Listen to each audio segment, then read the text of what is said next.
여러분 안녕하세요. 선한교회 오성민 목사입니다. 오늘도 우리 주님의 은혜와 평강이 여러분 가운데 넘치시기를 바랍니다. 오늘은 창세기 23장 1절에서 20절까지 말씀을 통해서 하나님의 약속에 투자하기라는 제목으로 말씀을 나누려고 합니다. 신실하신 하나님, 약속하신 바를 반드시 이루시는 하나님이심을 믿고 오늘도 우리의 이 믿음의 여정을 충성되게 걸어가기를 바랍니다. 9월 6일 말씀과 만남 시작합니다. 아브라함의 아내 사라가 가나안 땅 헤브론에서 127세로 죽었습니다.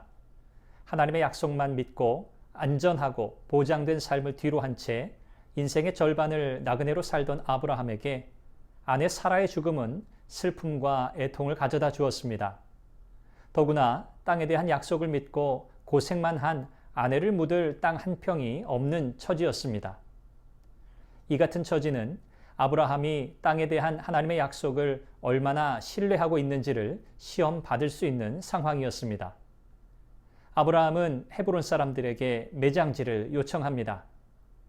헤브론 사람들은 아브라함을 하나님이 우리 가운데 세우신 지도자라고 추켜 세우며 매장지를 무상으로 주겠다고 합니다.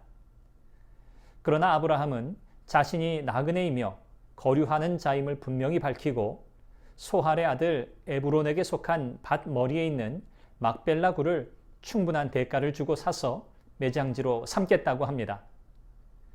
에브론이 밭도 주고 굴도 주겠다고 하지만 아브라함은 땅값을 다 지불합니다. 이 땅이 영원히 자신과 자신의 자손에게 속할 것임을 분명히 확정짓기 위함이었습니다. 아브라함은 약속의 땅에서 자신의 첫 번째 재산, 즉 매장지 역할을 할 굴을 매입함으로써 땅에 대한 하나님의 약속을 믿는 자신의 믿음을 보여준 것입니다. 이 땅과 영합할 때 얻을 수 있는 특권들을 포기한 것입니다. 헤브론 사람들은 아브라함의 급박한 처지를 이용해서 막벨라 굴에 딸린 밭까지 모두 팔려고 했습니다. 아브라함은 이런 계획을 알고도 모든 조건을 수용합니다.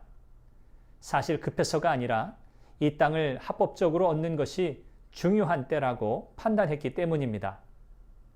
하나님 나라의 계산법은 세상의 방법과 다릅니다. 세상적인 손해를 감수하는 믿음이 있어야 합니다. 아브라함은 밭을 무상으로 주겠다는 자들에게 당시 시세로 터무니없이 비싼 요금인 은 400세겔을 지불하고 삽니다.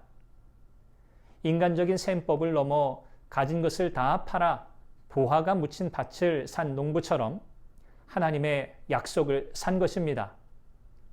땅에 대한 하나님의 약속을 믿었기에 재물을 아까워하지 않았습니다. 우리는 하나님의 약속에 아낌없이 투자하고 있습니까? 아브라함은 하나님이 땅에 대한 언약적 약속을 이루실 것을 신실하게 기대하면서 자신의 자손들이 약속의 땅에 기반을 두게 했습니다. 4대 만에 돌아와 가나안 땅을 차지하기까지 사라뿐 아니라 아브라함, 이삭, 야곱, 리브가, 레아 모두 이곳에 묻히게 됩니다. 아브라함은 아내 사라를 고향인 갈대아 우르가 아니라 가나안 땅에 묻었습니다.